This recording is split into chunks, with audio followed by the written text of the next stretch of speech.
L'homme peut tout accomplir. Le problème, c'est juste le temps. C'est-à-dire, c'est 2000 et quelques visiteurs présents en temps réel. Personne n'a fait. Il y a deux moyens de réussir. Soit tu perds beaucoup d'argent pour apprendre des leçons, ou tu fais quelqu'un qui a déjà appris toutes ces leçons. Et donc, la personne a mis x5. Ouais. Et moi, du coup, je reçois la notification. J'étais tellement content, j'ai dit jackpot. Quand j'appelle la personne ne décroche pas. Bienvenue dans ce nouveau podcast avec notre deuxième invité qui est encore un Congolais. Pour le moment, je n'ai pas les moyens de faire déplacer des personnes d'autres pays vers ici. Donc, on se contente des entrepreneurs congolais. Mais en tout cas, ça me fait trop plaisir d'être en face des jeunes Congolais qui veulent vraiment se sortir dans la rue, dans la vie. Parce que ceux qu'on croise dans la rue chaque jour, en tout cas, ça ne motive pas vraiment. Et je le remarque surtout sur les commentaires dans la chaîne YouTube. Il y a beaucoup de gens qui me disent: ouais, tu es un exemple pour nous, ce que tu fais, c'est vraiment exceptionnel, il faut continuer. Et moi, j'ai toujours envie de leur partager mon expérience. Mais par contre, avec l'expérience, j'ai compris plein de choses. Tout le monde n'a pas la même expérience, mais presque tout le monde atteint les mêmes résultats dans un domaine donné. Voilà pourquoi dans l'e-commerce, je me dis, pourquoi leur parler que de mon expérience? Bien sûr qu'ils sont enrichissants, mais il y a des personnes qui sont peut-être dans la même situation que dont toi tu étais il y a longtemps, qui seront mieux accrochées avec ton histoire à toi qu'avec mon histoire. Donc voilà pourquoi j'essaie toujours au maximum d'inviter des personnes, de discuter avec les personnes, histoire de voir quel est leur point de vue dans le business, principalement le e-commerce, et venir tout partager sur ma chaîne. Donc aujourd'hui, je suis avec Monsieur Ardon. Il va vous raconter son parcours dans le e-commerce. Donc déjà, je te laisse te présenter et on continue. Merci beaucoup, Dave. Je suis ému, je suis heureux d'être venu à ce podcast. Moi, je suis de Pointe-Noire. Je m'appelle Ardon Léo, jeune entrepreneur e-commerçant. J'ai 24 ans.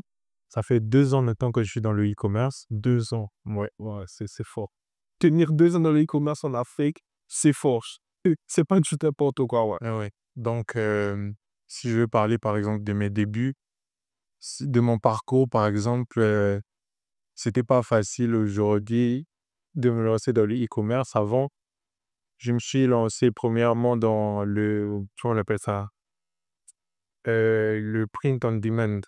Ah ok, pris la pression à la demande. J'ai jamais compris ça, c'est quoi exactement? C'est du genre, tu crées un design. Ouais. Quand tu crées un design et tu vas sur par exemple, il y a des sites de print on demand comme le Redbubble. Tu vas, il y a déjà des modèles de t-shirts. Ouais. Tu imprimes juste ton Ton logo, design à toi. ton design dessus. Et après, la plateforme va le vendre à son prix et tu auras des bénéfices, un pourcentage. Maintenant, le problème que j'avais rencontré, Ouais. moyen de paiement. Ah, PayPal. c'est même la question que j'allais te poser. En fait, est-ce que l'entreprise, elle livre en Afrique? Elle est basée en Afrique? Parce que moi, déjà, j'ai déjà vu ce genre de truc. Mais ce qui bloque, c'est le moyen de paiement PayPal ou Stripe. Quand tu es en Afrique, c'est du n'importe quoi. Tu peux rien faire, en fait. Du coup, l'entreprise, elle ne livre pas en Afrique. Elle est basée à Londres. Donc, du coup, Ça n'a pas marché. ça n'a pas marché. Moi, ce qui m'intéresse bien, c'est surtout comment tu as fait pour tomber dans le e-commerce, en fait. Comment j'ai fait pour tomber dans le e-commerce en regardant les vidéos? Je sais pas si je vais parler de lui. Si tu peux Ouais. parler, hein, ouais. C'est à travers les vidéos de Yomi. Yomi Denzel, que tout le monde connaît ici, c'est sûr. Si tu es tombé sur ma chaîne, c'est que tu connais forcément Yomi Denzel. Ouais. Je suis tombé sur les vidéos de Yomi Denzel et on entendant parler du e-commerce. Et j'ai essayé plusieurs fois à suivre les vidéos gratuites. Ouais. Mais comme on dit que la gratuité a toujours des limites, je me suis lancé, je me suis cassé. Et ça, c'est trop vrai. J'ai jamais écouté cette phrase-là, mais elle est trop vraie. La gratuité a toujours des limites. Là, tu vois, toi. Des limites. Et quand j'ai essayé une fois, je me suis cassé la face, cassé la figure à tout moment. Et j'étais obligé de trouver un moyen afin de prendre un accompagnement, afin de me lancer. Ah, ok. Et tu as pris l'accompagnement de Yomi Denzel? Non, j'ai pas pris l'accompagnement de Ah, d'un autre e-commerçant qui est assez sur les réseaux? non, qui n'est pas sur les réseaux. Ah, parce que il y a des gens, je sais pas si c'est beaucoup, ils ne comprennent pas une chose. Hier, je parlais avec l'un des gérants de l'agence de livraison avec laquelle je travaille. J'étais parti dans une petite situation. Et il me disait que là, son cousin, qui voulait se faire former, en fait, il ne voulait pas lancer son cousin directement dans le e-commerce parce qu'il y a deux moyens de réussir. Soit tu perds beaucoup d'argent pour apprendre des leçons, ou tu fais quelqu'un qui a déjà appris toutes ces leçons. Alors, ce sont les deux principaux moyens pour réussir. Mais sauf que les gens, ils ne comprennent pas ça. comme tu as bien su le dire, la gratuité a des limites. Genre, regarder un truc gratuit, c'est vrai, ça te lancer dans le bain, mais tu as rencontré des problèmes que tu n'as pas à voir sur Internet. Parce que les vrais problèmes du e-commerce, quand on les balance sur Internet, les vidéos ne font pas des vues. Ouais. Les gens, ils sont pas prêts. Donc, ils sont obligés de venir dans le domaine, rencontrer ce problème, ils se cassent la tête. Donc, en tout cas, moi, je dis toujours, si vous êtes prêt à perdre beaucoup d'argent pour apprendre, vous lancez-vous seul. Mais si vous avez assez d'argent pour payer l'accompagnement de quelqu'un, freinez l'accompagnement de quelqu'un qui est assez compétent. Parce que, hier, je discutais avec mon associé, mais j'ai compris que l'Internet, c'est vraiment du n'importe quoi. Il y a quelqu'un, il monte son dashboard de Shopify sur TikTok, dit merci Internet avec 600 000 francs de chiffre d'affaires. Je ne sais pas si toi, tu as déjà utilisé Shopify. Ouais, j'ai utilisé Et Shopify. quand tu as utilisé Shopify, tu peux déjà me confirmer que quand on met 600 000 francs sur Shopify, il y a beaucoup de commandes qui sont annulées. Ça veut dire que majoritairement, parfois, tu n'as même pas encaissé 200 000. Moi, notamment, je veux parler par exemple de Shopify. Ouais. Et moi, aujourd'hui, je dirais que je ne suis pas impressionné par les e-commerçants qui sont sur Internet, qui me montrent leur dashboard parce que je suis déjà à la preuve et je maîtrise aujourd'hui Shopify. Je dis toujours aujourd'hui aux gens que Shopify, tu peux faire 1 million, 2 millions, 3 millions, mais tu n'as pas les 3 millions dans la poche. Exactement. Il y a les commandes annulées en Afrique. Bien sûr, Exactement. tu peux avoir 40 commandes. Sur les 40 commandes, tu as pu livrer par exemple 10 commandes. Et c'est vraiment ça la vérité. Vraiment, les gars, hier, j'ai vu ce TikTok et ça m'a déçu. J'étais obligé de. J'ai juste vu ça hier. Un gars, il dit merci Internet. Il montre un dashboard de 600 000. Et quand tu vois, il y a une courbe qui monte assez haute. En Europe, je ne sais pas si c'est possible, mais en Afrique, tu peux créer tes propres commandes. Bien sûr. Donc, pour impressionner les gens, tu peux modifier ton Ouais. Shopify. Donc, vraiment, en tout cas, parce que là, j'ai déjà aux gens, allez-y vous former auprès des personnes qui sont assez compétentes. Mais sauf que quand on parle généralement de compétences, on voit l'argent que tu fais rentrer. Mais lorsque vous allez voir les dashboards de ces personnes-là, 3 millions, 5 millions, 6 millions, pour moi qui ai déjà utilisé Shopify, quand je vois, je dis déjà c'est du gros n'importe quoi. Tant que tu n'as pas parlé des problèmes, des commandes annulées, ne viens pas nous montrer ton dashboard. Et déjà, je ne sais pas toi, mais moi, j'ai complètement arrêté d'utiliser Shopify. Pourquoi? Parce que moi, dans l'e-commerce, j'ai une vision de marque. Mon but, c'est de créer une marque, d'avoir une clientèle, une vraie communauté qu'on ne pourra pas nous voler, que je puisse créer des valeurs. Bien sûr. Avant, je vendais sur WhatsApp, c'était bien, la communauté était là. Mais dès que j'ai commencé à vendre sur Shopify, les clients ne revenaient plus. Je discutais plus trop avec mes clients, on n'était plus trop connectés. Le flux que recevait l'article, il voulait une certaine modification. Donc, j'étais plus connecté avec mes clients. Je me suis dit quoi? J'embauche une assistante et elle répond aux messages sur WhatsApp. Et je t'assure, depuis que j'ai fait ça, il n'y a plus beaucoup de commandes annulées. Parce qu'il y avait un problème aussi qui circulait il y a 3 mois, les commandes annulées. Comment faire pour avoir moins de commandes annulées? Pour moi, déjà, si tu veux avoir moins de commandes annulées et que tu utilises Shopify, arrête déjà d'abord d'utiliser Shopify. Hein. Les commandes annulées, elles sont trop élevées. Le client, parfois, il commande juste pour te contacter, toi. Et après, moi, je dirais avec Shopify, c'est que les coûts sont plus élevés. Par exemple, les coûts par achat, de toute façon, c'est un site. Du coup, il y a un pixel qui est là et du coup, quand le client clique, tu peux voir sur ton dashboard Shopify qu'il y a 1000 visiteurs et personne n'achète. Je te dis, mais putain, ça sont des Chinois qu'on m'a envoyé sur mon site. Les Thaïlandais, je veux dire, 2000 et quelques visiteurs présents en temps réel. Personne n'achète. Et ça, c'est un problème. Et c'est ça qu'on ne vous dit pas sur Internet. On vous demande juste ça marche. Et toi, du coup, jusqu'à présent, tu utilises Shopify. Non, j'avais arrêté. Toi, c'est t'avais arrêté avec. Donc, tu es le deuxième entrepreneur que je connais qui fait du e-commerce qui a arrêté avec Shopify. Ouais, j'avais arrêté. Pourquoi j'ai arrêté avec Shopify? C'est parce que j'ai perdu une fois en regardant comment on appelle ça? En regardant les résultats sur Facebook, essayer de voir un peu ce que je dépensais. Mais je te dis que je suis arrivé à 1000 et quelques dollars de dépenses en publicité. Parce qu'il y a un moment où les coûts par achat, c'était tellement énorme. Oui, tu n'étais pas très rentable. Je n'étais pas très rentable. J'ai dit, bon, lorsque c'est par WhatsApp, je reçois beaucoup de messages et j'ai quand même la facilité de convertir. Par contre, sur Shopify, une fois, j'ai rencontré un problème sur Shopify. Je lance un produit et le produit, je le vends à 15 000, tu vois. Et du coup, la personne rentre parce qu'il y avait un panier et donc la personne a mis x5. x5. Ouais. Et moi, du coup, je reçois la notification. J'étais tellement content. J'ai dit 15 000 x5. Déjà, là, si tu es un mec de TikTok, tu captures, tu mets sur TikTok, tu fais comme si tu as déjà vendu, mais tu n'as pas encore vendu. Jackpot. Et donc, quand j'appelle la personne ne décroche pas. Ouais. Mais le dashboard montre que tu as reçu 5. En fait, c'est ça le problème avec le Shopify africain. On montre que tu as déjà reçu l'argent que tu n'as pas encore reçu. C'est ça le problème. C'est tellement que les gens aiment voir ça. Et du Ouais. coup, ils se fient à ça, voilà pourquoi on les arnaque. Et donc, toi aussi, tu as arrêté avec Shopify par rapport à la conversion. Tu dépensais beaucoup d'argent, mais tu convertissais moins. Et ça aussi, j'avais remarqué ça. Et pour moi, le truc, le marché africain, c'est pas comme le marché européen. Eux, le problème, mec, en Afrique, quand tu fais le e-commerce, tu es obligé de t'informer sur des e-commerçants européens. Mais sauf que on peut dire que sur la forme, c'est pareil, mais de le fond, c'est pas la même chose. Le e-commerce en Europe et le e-commerce en Afrique. Je sais pas si toi, tu confirmes. Je confirme. Moi, j'ai eu la chance de me lancer dans le e-commerce avant de voir les e-commerçants sur YouTube. Et quand je suis venu un peu voir leur modèle, j'ai amélioré mon modèle à moi, mais j'avais une vision claire déjà du e-commerce. Et je savais principalement quels étaient les clients que je ciblais, comment connecter avec eux. Et du coup, je me demande, toi, maintenant, comment tu as fait pour choisir ta niche? Est-ce que tu es quelqu'un comme moi qui s'est spécialisé dans une niche? Là, je me dis assez ouvertement sur le prêt-à-porter, que ce soit en mode. Je me sens trop à l'aise dedans.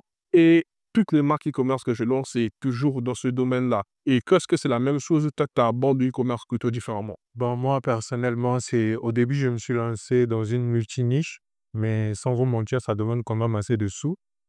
Euh, On en parle, la prodige qui est derrière la caméra, vous ne le voyez pas. On en parlait avec Cody, je sais pas pour ceux qui regardent le podcast, vous savez, on en parlait dernièrement sur Excellence avec beaucoup de niches. Toi, tu m'avais dit, en tout cas, c'est mieux, mais je t'avais dit, le problème, c'est l'argent. Bon, et on a la personne qui va bien en parler. donc, se lancer avec multiniche, dans la multiniche, ça demande assez de sous. Ouais. Par contre, quand je me suis lancé dans plusieurs niches, ça me demandait quand même beaucoup d'argent, de l'argent des pubs. Et après, j'ai décidé de me lancer, d'ouvrir 2 boutiques.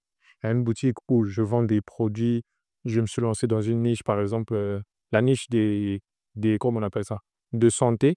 Ah, Là où je ok. vends, par exemple, des produits, des hémorroïdes, Ah, ouais. tu vois, plein de trucs.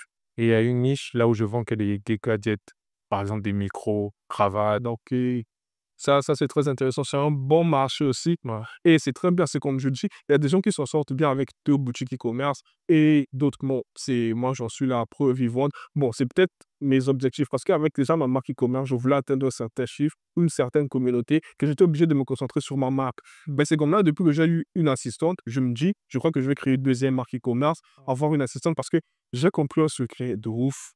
Ça, j'aurais aimé le savoir au début. Si je l'avais su au début, c'est sûr que j'allais être heureux, j'allais être trop content. C'est sûr que j'allais faire tout ce que je veux dans la vie. En fait, c'est tout simplement la formule sur le temps.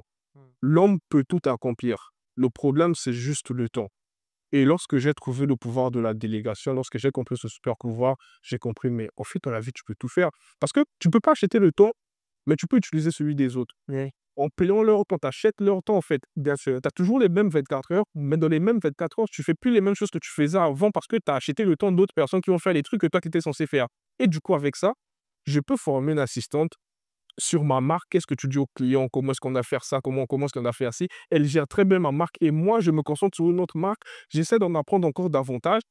Je délègue à quelqu'un, je lui apprends ce qu'il faut faire. Une deuxième personne qui gère ça, je délègue une troisième chose. Et pour moi, la délégation, c'est trop un super pouvoir.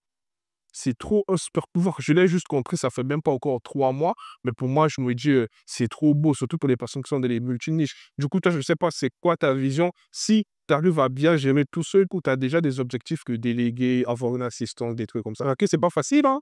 Ouais, c'est pas facile. Je dirais au niveau du Sénégal, parce que je vends aussi au Sénégal. J'ai une assistante au Sénégal, mais pas encore ici au Congo. Et ma vision, par exemple, dans le e-commerce, je dirais, c'est de vendre dans plusieurs pays africains. Et je conseillerais aussi aux gens, avant de se lancer, avant de se lancer en e-commerce, de d'essayer de lancer un e-commerce propre à nous les Africains, ne pas vouloir toujours copier. Ouais. C'est ça le problème avec les e-commerçants. Je crois que tu dois répéter ça pour ceux qui n'ont pas bien compris comme ça, il y aura l'action. Je dirais aux e-commerçants qui veulent se lancer dans le e-commerce de faire du e-commerce adapté à nos réalités. Et parce que nous n'avons pas les mêmes réalités avec ceux qui sont en Europe. Ça, c'est trop vrai. Le pouvoir d'achat n'est pas pareil, le comportement d'achat n'est pas pareil, les produits qui nous sont utiles ne sont pas forcément utiles pour eux, les produits qui leur sont utiles ne sont pas utiles pour nous. Donc, c'est vraiment ça. Les gens, ils se lancent trop dans le commerce avec une vision européenne à tel point ils viennent se casser la tête. Dernièrement, j'ai refusé quelqu'un en accompagnement parce que dès que je lui ai juste parlé du e-commerce en Afrique, il m'a dit, attends, c'est vraiment comme ça que ça se passe en Afrique? Je lui ai dit oui. Il dit, mais c'est différent de ce qu'on voit sur Internet. Je lui ai dit, la vraie vie, c'est pas Internet. La vraie vie, c'est pas internet. Eux, je l'ai carrément fait comprendre que tu es pas encore assez prêt pour te lancer dans le e-commerce. Parce que nous aussi, les formateurs que nous avons un certain challenge, on doit aider tout le monde à réussir, mais sauf que moi, parfois, ce qui m'a fait réussir, c'est ma mentalité, les connaissances que j'ai. Pour tout à contre, c'est vraiment pas facile. Vous prenez une réalité d'ailleurs, en essayant de l'adapter chez vous, mais au lieu d'essayer d'en apprendre aussi comment chez vous ça marche, vous copiez-coller. Ouais. Pourtant, la formule, c'est tu copies, tu améliores et tu remets sur le marché. Mais les gens, ils ne voient vraiment pas ça et c'est décevant. C'est ça le plus gros problème. Donc, du coup, toi, pour le choix de la niche, il y a quoi? Ça te passionne ou tu as juste dit, bon, ah ouais, tu as dit, tu as testé plusieurs produits et les produits qui ont marché, tu as créé deux marques. Et maintenant, au Congo, c'est toi qui gères au Sénégal. Mais est-ce qu'au Congo, tu penses déléguer, je sais pas, des trucs comme ça? Ouais, je pense déléguer parce que déléguer, c'est toujours la meilleure solution. Ouais, Et les gens voient toujours dépenses et tout. Je veux déléguer, tandis que je peux faire moi-même. Mais je pense que déléguer ton business à quelqu'un te profite en temps. ouais, Tu as la possibilité de te concentrer sur autre chose et suivre aussi la personne. On ne dit pas que quand on délègue la personne, on laisse tout. non, Non, on a toujours l'œil ouais. et vraiment. Et du coup, chez toi, comment ça se passe? Principalement les ventes avec la société de livraison, comment ça se passe? Les ventes avec les sociétés de livraison, c'est pas toujours facile. Ouais. Il faudrait avoir ton téléphone là, avoir assez de crédit pour Parce que dès le début, tu travaillais déjà avec des sociétés de livraison ou tu as peut-être fait comme nous, au début, on livrait personnellement. Au début, je livrais personnellement, je Ouais. prenais les bus, parfois taxi, mais c'était pas évident avec le soleil, par exemple, et avec la pression des clients. Alors, si tu prends un bus, euh, le bus, à tout moment, il s'arrête. À chaque carrefour, il doit s'arrêter. Mais tandis que le client, il est pressé. Tu peux pas avoir une bonne estimation du temps. Ouais. Tu peux dire: «OK, là, j'arrive dans 1 heure», mais sauf que dans 1 heure, le bus, ça s'arrête, ça fait ceci, ça fait ouais. Mais après, en fin de journée, tu es totalement bourré, fatigué. Je t'assure. Mais moi, au début, c'était par contre une fatigue que j'aimais bien. Parce que ça voulait dire que j'ai encaissé pas mal. Pour moi, un début, c'est très bien, mais le truc, c'est juste les objectifs, moi, je trouve. Quand tu veux te faire 200 000 francs par mois avec le e-commerce, tu peux le venir seul. Mais quand tu vas faire à partir de 500 000, je pense que tu pourras plus parce qu'il y aura un certain taux de commande qui va arriver où satisfaire tous ces clients, ça sera pas évident. Un client il est à l'est, l'autre à l'ouest, au nord, au sud, faire ça tout seul. Même si tu prends les taxis, ça sera te revenir trop cher. Donc, du coup, pour un début, tu peux livrer seul, mais après, dès que le taux de commande augmente, tu commences à déléguer aux agences de livraison. Pour moi, c'est la première des choses que j'ai déléguées et c'est ça que je conseille aussi aux gens de déléguer pour la première des choses à déléguer, en fait. Vous n'êtes pas toujours obligé de faire les trucs rapidement, ouais, chez assistante et que et tout. Tu commences au moins par déléguer la livraison et ensuite tu avances. Et est-ce que le e-commerce, c'était ton premier business en ligne ou avant ça, tu as fait pas mal de business? Parce que moi, avant de faire le e-commerce, je faisais déjà un petit business. Le business illégal que tous les Africains font, bon, en fait, c'est pas trop illégal. C'est juste que c'est Netflix qui n'a pas tout compris. Chez nous, les Africains, nous sommes une famille.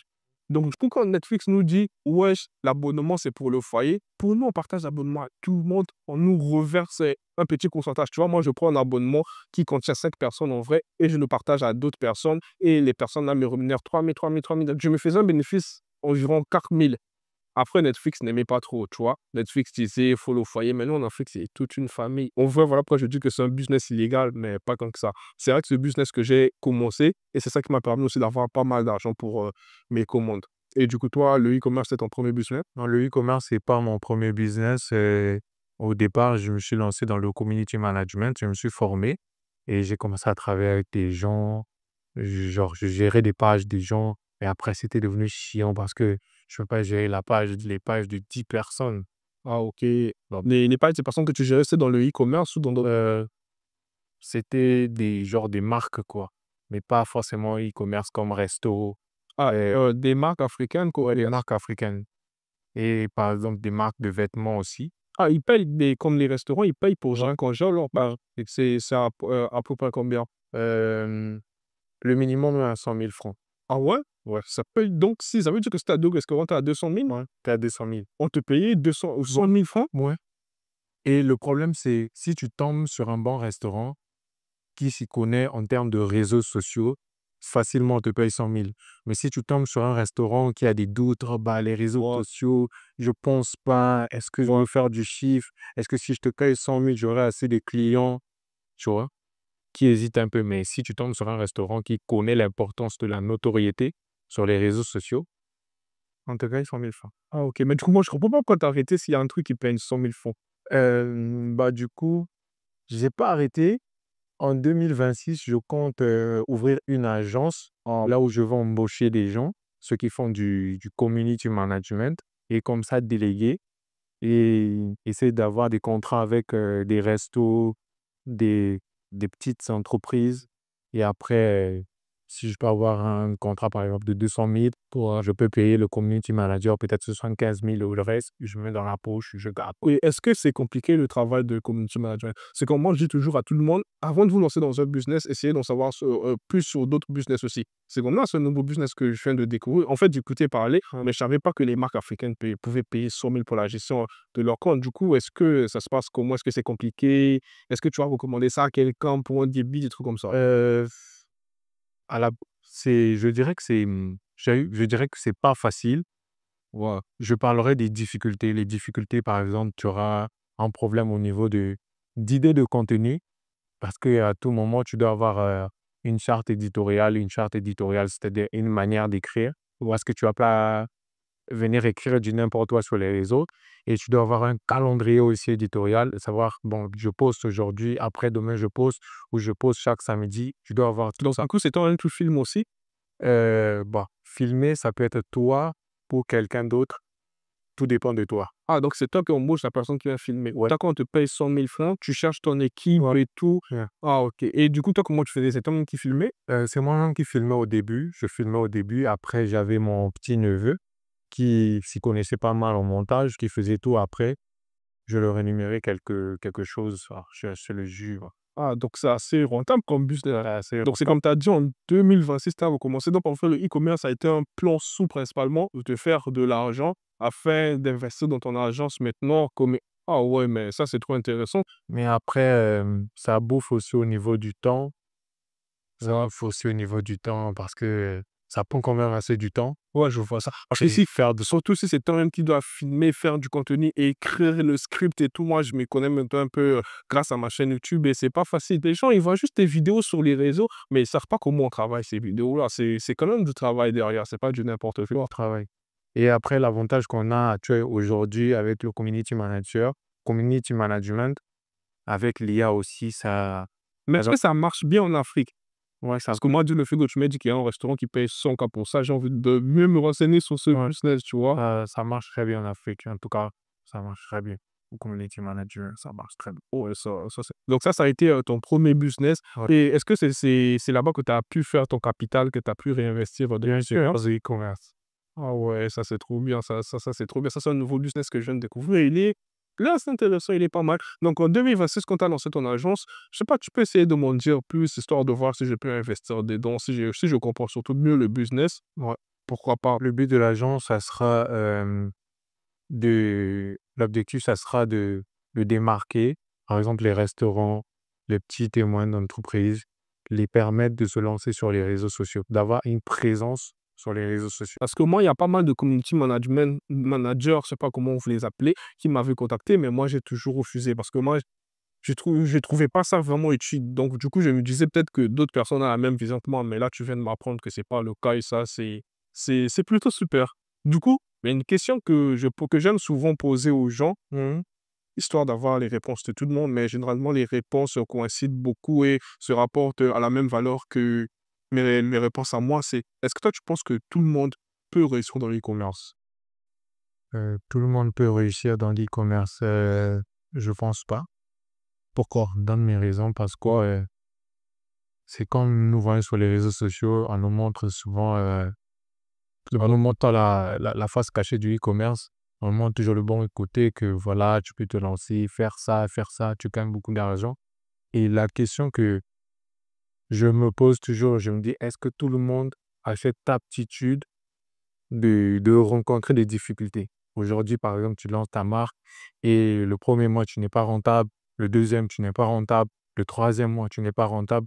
Est-ce que les gens sont capables de supporter, par exemple, 3 mois ou par exemple avec tes galères de publicité Facebook, imagine que tu mets la carte et oh, ça marche pas, la carte ne marche pas. J'ai rencontré plusieurs fois ces problèmes. Est-ce que les gens sont aptes?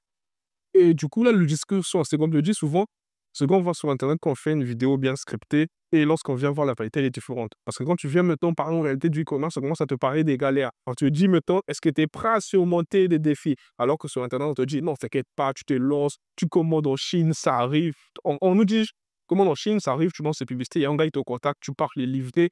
Il y a tout qui est carré, t'empocher ton argent. Mais sauf que derrière ça, il y a un truc, c'est assez compliqué. Donc, toi, tu penses vraiment que tout le monde ne peut pas réussir dans le e-commerce à cause des galères, quoi. Tout le monde n'est pas supporter, tout le monde n'est pas. Et ça, c'est vrai. Et ouais, ouais.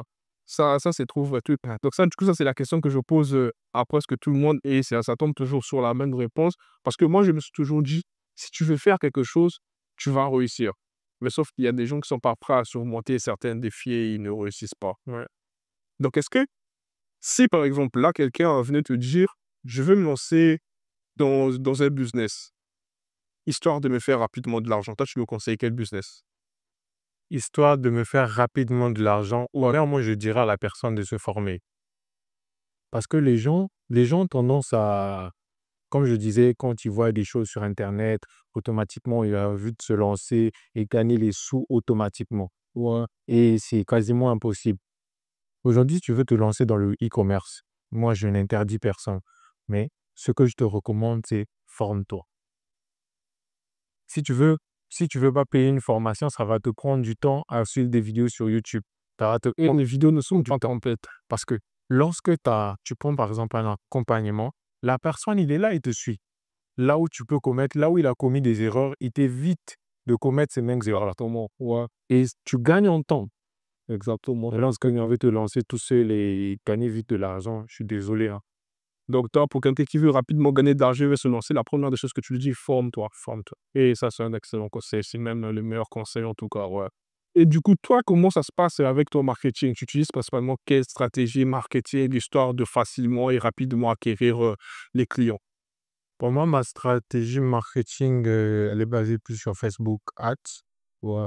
Et je vends plus en faisant des vidéos. En faisant des vidéos parce que je pense que en faisant des vidéos publicitaires, ça convertit plus par rapport à une image comme je vois sur Facebook ou sur Instagram. Il y a d'autres qui mettent juste des images, écrivent beaucoup de texte. Et Bon, mais moi, je trouve que ça dépend des produits. Parce que c'est comme par exemple un t-shirt. Quand tu vends un t-shirt, tu n'es pas vraiment obligé de faire une vidéo, hein. Je crois que les photos sur des mannequins, ça marche un peu mieux. Mais moi aussi, je pense bien que la vidéo, c'est quelque chose. Mais ça fait déjà un mois que je commence à tester les deux méthodes. Bien sûr, les vidéos me convertissent mieux que les photos. Mais par contre, les photos, ça me ramène aussi une certaine clientèle que je ne touchais pas vraiment avec les vidéos. Et moi, le problème, bon, en vrai, c'est pas trop un problème. Mais j'aime avoir beaucoup de créatives. Genre, je peux même dire que chaque semaine, je fais des nouvelles créatives. Je sais pas si toi, est-ce que un détracté comme moi. En tout cas, à tout moment, je dois tester des nouvelles créatives, histoire de convertir plus, histoire de mieux parler à ma communauté, histoire de mieux parler à mes clients. Et ça fait pas mal de temps maintenant que j'utilise aussi l'organique.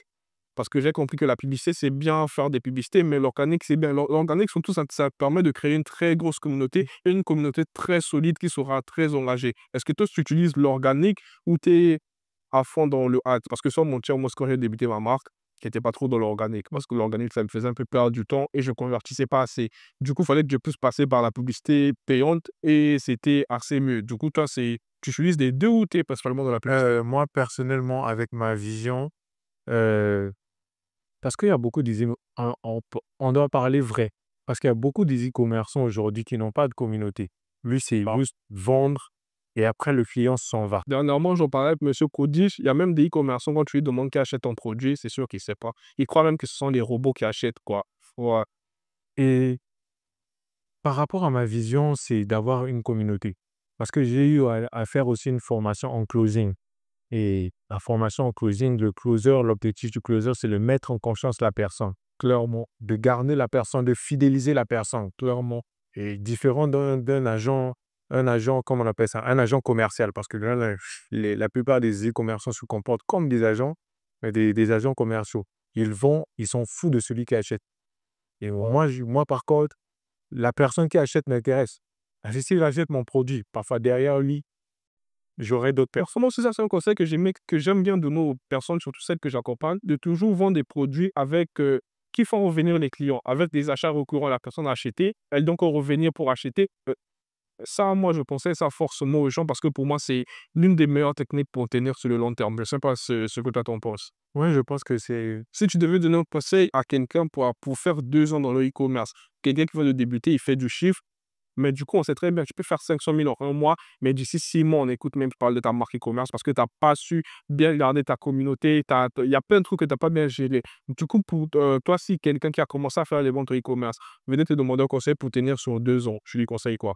bah, pour tenir sur 2 ans d'e-commerce, je vais vous partager mon expérience. Pour tenir sur 2 ans d'e-commerce, à la base, j'étais quelqu'un qui commandait plus en Chine, mais après, j'ai vu avec la stratégie, avec les problèmes que j'ai rencontrés avec des transitaires aussi, parce que les transitaires sont toujours en retard et je me suis lancé aussi sur le marché local et sur l'organique aussi, dans l'organique. Ah, OK. Donc, il y a des fois où je trouve un produit, je fais la recherche sur un produit, j'essaie de voir sur le marché local si je peux en avoir. Par exemple, des produits de santé. Et si je trouve, par exemple, hem, sur le marché local, facilement, je achète et soit je le vends en organique ou en publicité et je gagne l'argent que je devais peut-être dépenser, au niveau du transitaire, des douaniers et tout, commander, de Ah, OK, donc tu as presque fait du dropshipping local, sans pas appeler ça comme ça. Moi aussi, je faisais ça, au début. Je reprends sur le marché et je pars livrer mes cloches, je me mettais une certaine marge. Mais sauf qu'avec cette technique, j'ai eu un rencontrant problème, c'est que mes fournisseurs, de fait, te rassurent qu'il y a le produit. Tu mets le client en confiance, quand tu arrives, il y a plus le produit. ouais. Moi, c'est un truc qui m'a tellement énervé et en fait, je comprenais tellement pas trop bien les choses que je m'étais dit: «Je dois quitter l'organique». Le dropshipping, Mmh. je dois essayer de coffrer un maximum et ensuite, je dégage de ça. Pourquoi? Ouais. Parce que je ne pouvais plus tout contrôler et j'avais compris que ça me rapportait pas mal d'argent, mais pour augmenter mes ventes, il fallait que je puisse dépendre des fournisseurs et je me suis dit: «Pourquoi ne pas dépendre de moi-même?» Au lieu d'aller prendre des produits chez eux, c'est pas mieux que je commande mes propres produits.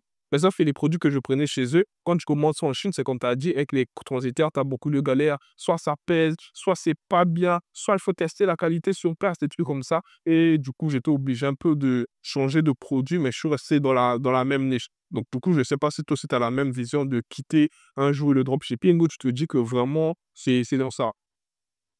Comme tu as su le dire, c'est le problème que j'ai aussi rencontré une fois et j'ai rassuré des clients. J'avais pas mal de commandes et lorsque je suis arrivé, il n'y en avait plus assez. Ouais. Et du coup, ça m'a énervé parce que j'ai perdu de l'argent. Je perdais de l'argent vraiment là. Je ne te fais pas dire, Ce n'est pas toujours évident. moi, parce que ça me faisait fuir des clients. Les clients, ils te font plus confiance. Ouais. Tu dis à la personne: «Wesh, le produit est disponible». Moi, des fois, je disais: «Wesh, je suis dans le taxi, je suis là, j'arrive dans 15 minutes, t'inquiète pas, mon gars, je suis bientôt là». Mmh. Dans 15 minutes, tu arrives chez le fournisseur, il te dit: «Il y a pas le produit». Il te dit ça sur place, il y a pas de produit. Donc là, tu te dis: «Merde». Et pour moi, c'est ça le problème avec les business où on contrôle pas grand-chose. Le dropshipping, c'est bien, ça m'a fait gagner beaucoup d'argent dans tous les millions, j'ai fait ça grâce à ça, mais sur le long terme, je me voyais pas faire ça. Et le problème, c'est que quand j'ai commencé, à réfléchir à comment avoir mon pop stock, pour faire les mêmes choses que je faisais avec le dropshipping, il fallait augmenter la population du Congo, ce qui est impossible. Je vais pas dire à tout le monde de faire des enfants qui auront 18 ans le mois prochain, tu vois? Donc du coup, j'ai commencé à commander mes propres produits, mais à diversifier le marché. Je suis à Brazzaville, Pointe-Noire, je suis au Cameroun, je suis à Abidjan et au Sénégal. Du coup, en mélangeant tous ces marchés-là, j'arrive à faire non plus de revenus que je faisais en dropshipping. Du coup, moi, est-ce que qu'on me recommandait à quelqu'un d'arrêter en dropshipping? Non. Mais par contre, si tu vois que tu as pas assez d'argent, laisse ta casse aux autres et commande tes autres produits. Je sais pas trop ce que tu en penses. Ouais.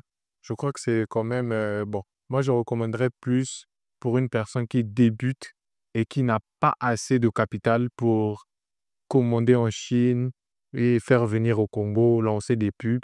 Pour une personne, carrément pour une personne qui n'a pas assez de moyens, de se lancer d'abord dans le dropshipping, ce qu'on pose africain. Mais ça qui est important, moi, quand je me suis acheté le dropshipping, j'avais moins de 15 000. C'est ça qui est bien. C'est ça qui est bien. Tu as peu d'argent. Encore moi, il y avait un truc, c'est que moi, je connaissais trop bien ma clientèle. Moi, c'était ça mon avantage. À tel point que sur Instagram, je crois que c'est 8 mois après que je me suis lancé le e-commerce que j'ai compris qu'on lançait des publicités, que ce soit les boosts ou les campagnes publicitaires. Je connaissais rien de tout ça. Donc, comment je pratiquais en organique, mais rien qu'avec l'organique, j'avais déjà plus de 1000 abonnés sur Instagram. On dirait, j'avais déjà 60 clients fidèles. Donc, les gens revenaient acheter. C'était assez bien pour moi. Et pour moi, c'est plutôt ça la force de l'organique. Tu n'as pas besoin de beaucoup d'argent pour te lancer. Et ça c'est plutôt super. Du coup, toi, qu'est-ce que tu penses du... Là, on va un peu parler maintenant des formateurs. de ces personnes-là qui veulent former n'importe qui se croit formateur juste parce qu'ils ont fait un certain chiffre. Toi, t'en penses quoi? Est-ce que dès que tu arrives à faire 1 million de e-commerce, tu peux être formateur ou il faut certaines compétences, des trucs comme ça? Heu, Moi, je crois que pour être formateur, Est-ce que toi, tu peux déjà former? Tu te sens apte à lancer, un produit de genre formation, un service, ouais. en tant que formateur? Pour toi, c'est à quel moment qu'on est apte à devenir formateur, enseigner ce qu'on fait à d'autres personnes? Moi, personnellement, j'ai déjà commencé à former. La première personne que j'ai formée, je l'ai formée gratuitement pour voir si j'étais capable de reproduire ce que je fais. Genre parce que tu peux faire aujourd'hui, tu fais 1 million. Est-ce que tu es capable d'emmener une personne à faire 1 million? Parce que c'est ça le problème. Et j'ai essayé une fois, ça marchait. Et je me suis dit que ouais, là, je suis apte à former. Et je dirais pour être capable de former, ça, c'est pas en 1 mois que tu as appris le e-commerce. Après, tu ne testes pas. Bah, du coup, comme d'autres, il y a comme d'autres qui le font en regardant des vidéos et après, automatiquement, ils veulent former. Parce que moi, j'ai vu, le TikTok que j'ai vu, ça m'a tellement traumatisé. Je me suis dit: «Mais il y a des personnes qui vont tomber dans le piège». Ils ont juste vu du chiffre comme ça, ils croient que c'est réel et ça, c'est vraiment une merde dans laquelle, ils mettent les gens. Et pour toi, c'est quoi le conseil que tu donnes à quelqu'un qui veut réussir, dans le e-commerce? Le conseil que je donne à une personne qui veut réussir dans le e-commerce, je crois que je l'ai dit, mais je vais encore le répéter. Si tu veux réussir dans le e-commerce, premièrement, forme-toi. Trouve une personne, une bonne personne qui va te former. En tout cas, forme-toi convenablement et le reste, sois persévérant. Parce qu'après la formation, il y a d'autres qui ont pris des formations et ils rencontrent un problème une fois. Boum, le gars, il est fatigué, il se dit, bon, ça ne marche pas. Et le e-commerce marche, ça marche. Sois persévérant et des objectifs. Parce que tu ne peux pas te lancer sans pourtant avoir des objectifs. Voilà. Tu te lances, tu te dis, bon, j'attends l'argent. Cerveau, en ayant des objectifs, Que l'argent vient, en que fait. l'argent vient. C'est les objectifs qui font l'argent, pas l'argent, ouais. Donc ça, déjà, ce sont des super conseils. Dans ce podcast, on a partagé pas mal de valeurs. J'espère pour vous confirmer. Vous savez très bien, si vous avez confirmé la valeur que monsieur Ardon vous a partagée et pour le remercier, surtout, n'hésitez pas de liker la vidéo, commentez mettez en commentaire ce que vous avez pensé. Et si vous ne savez pas quoi commenter, dites même juste bonjour monsieur Ardon parce qu'il va revoir les commentaires. Ça va le faire super plaisir. Tu m'as découvert sur YouTube, je pense parfois. Il m'a découvert sur YouTube. Là, il est sur ma chaîne maintenant avec moi. Il va en commentaire. Bonjour, monsieur Ardon. Ce que tu as dit, c'est très pertinent parce que je pense qu'il a aidé pas mal de personnes en partageant son expérience. Donc, pour nous remercier plus ce qu'on fait pour vous, n'hésitez pas de liker, mettez en commentaire, partagez la vidéo à des personnes qui veulent peut-être se lancer dans l'e-commerce, qui veulent faire du business, comme ça, c'est bon dans la chaîne et ils vont en apprendre beaucoup plus sur le business. Donc, sur ce, à vous dire à très bientôt pour un prochain podcast. Mais déjà, merci d'être resté jusqu'ici. C'était trop super. Donc, c'était trop super.